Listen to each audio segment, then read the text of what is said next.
Hello everyone and welcome to Lunar Coding. My name is Louis, your host, and today we'll be going through part 4 of HTML basics. So in the last episode we went through tables, and episodes before that we went through ordered list, unordered list, the different types of headings, the basic structure of an HTML web page, and adding some images and some hyperlinks. Today we're going to be going through forms, as I said, and as you can see on the screen in front of you, this is a basic form right here. So I've already pre-written the form. So this is basically just an input to input your name and your email, in a drop-down box to choose one of the options, and then a text box to leave a comment to let me know what I can help you with. So basically, to start off this form, you have to, same as with the table, you use the tag form. The table tag is to declare a table, and then the form tag is to declare a form. Now, inside a form, you have multiple different types of tags that go inside there, such as label, input, select, option. That is just some of them. I'll leave a link in the description for a PowerPoint with all of that in, as well as the different types of input that you can have, and all the other tags that you can put into a form. So first, we're going to have a look over here, the label tag. Now, the label tag has one attribute which is always common. Like, you will always have that attribute, which is for. And that attribute is basically declaring which input or which tag in the HTML form that you want to use it for. So in this case, label for name is referring to the ID of the input tag, where the ID is name. So for ID, and then the label inside there. As you can see, the white part is obviously the label, which you see over here, your name. And then the input is input. The tag is always input. And then typing. Now the typing, like I said, there can be multiple different types of typing, of which, like I said, I will leave a PowerPoint in a link. But for this one, we want to note is, what are we looking for? We're looking for the name of our user. So what is the name? The name is a text. That's simple. Text right there. So input of type text, ID name. So input type text declares that it's the text, and then ID name is to reference for the label, or obviously CSS styling, of which in the next episode we'll be starting with CSS and some responsive concepts. The next one we have over here is again a label for ID, email, and then the label name, and then input type. Now over here we have a different type. We have input type email. Now with HTML5, they introduced the types that includes data validation within HTML5. So sure, I mean, for the email you could put text. However, then a user can insert anything, any text into that thing, and you want the user to insert a correct email. So by just using the type email, HTML5 verifies it by itself.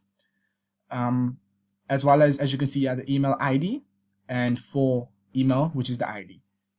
Next is just a break. We've been through breaks and rules. So that's just to leave some space between. Obviously, if the breaks weren't there, then this drop-down box will be sitting right next to that right there, and we don't want that. As you can see, the form right here is centered, which I use the div tag for. And you do that in CSS. Like I said, in the next episode, we'll be going through CSS. So now for a drop-down box. It's not an input because it's not user input. It's predefined words of which the user must just select. So that is your keyword right there. The thing is, when you're reading an exam or when you're doing a work, say your user stories, read for the keywords. So what do they want? The user story says, okay, they want a drop-down box where the user can select 3 different types of programming languages. So that's the keyword, select. So you use the tag select or the ID option, obviously for the label. So for option, ID option. For ID, obviously whatever the ID is. So then inside the select, now the select just declares that this is a drop-down box, but it doesn't declare the values within that drop-down box. So this is what we do right here. We say option value. Now the value is not per se the actual name which is shown. The value is what is stored in your database. So obviously if you have amounts, like in rands for instance, if they're going to select 450, that's going to be text, and obviously with data conversions, HTML is not a programming language that doesn't support that.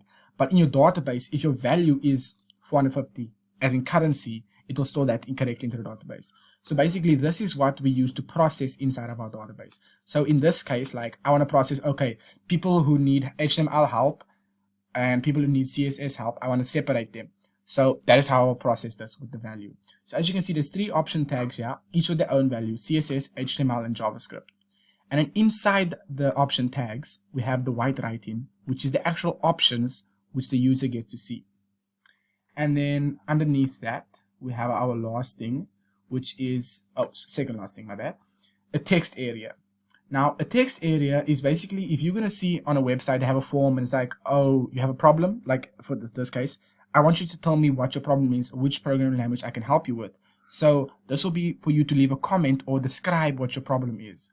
So basically, this is just the tag text area, the name of the text area, and then rows, which defines the amount of rows. So basically, as you can see, this is one row right here, as we've defined with tables, cells, rows, everything like that.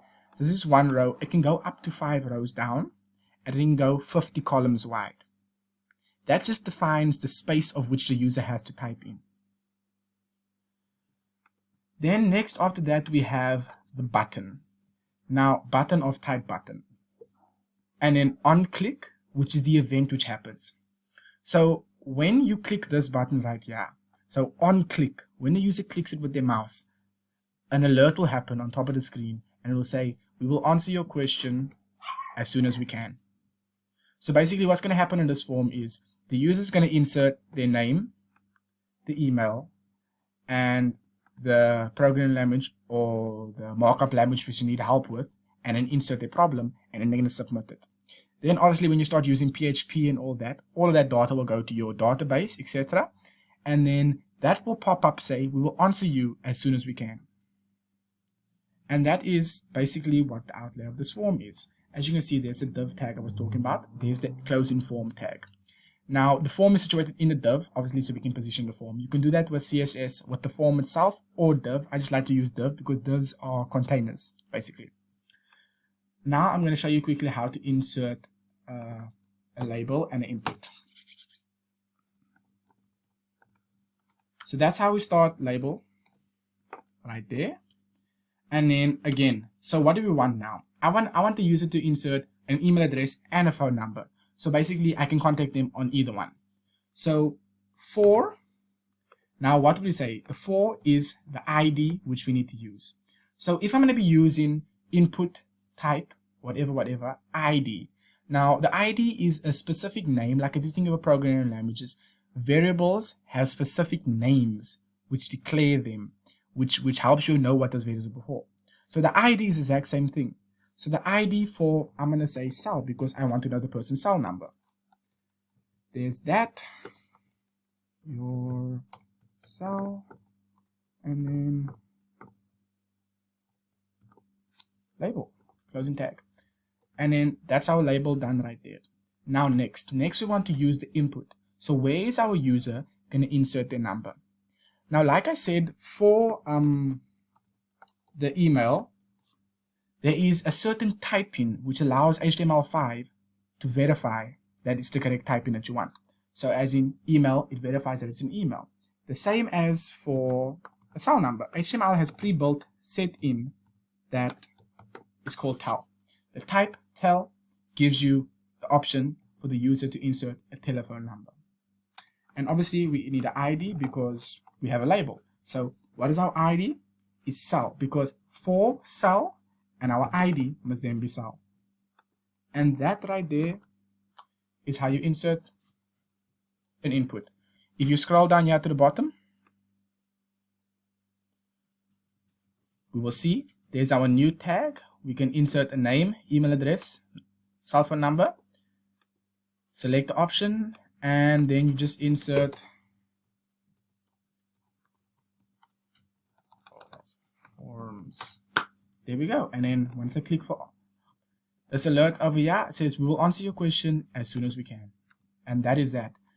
That's it for forms and the basic HTML actually. So this is the final part of basic HTML. I will start in a web series also about how to a more advanced series than this one, not completely advanced, but how to build your own website. Where I will be building a portfolio website for myself, and obviously you can work along with that, whereas you can learn from that as well.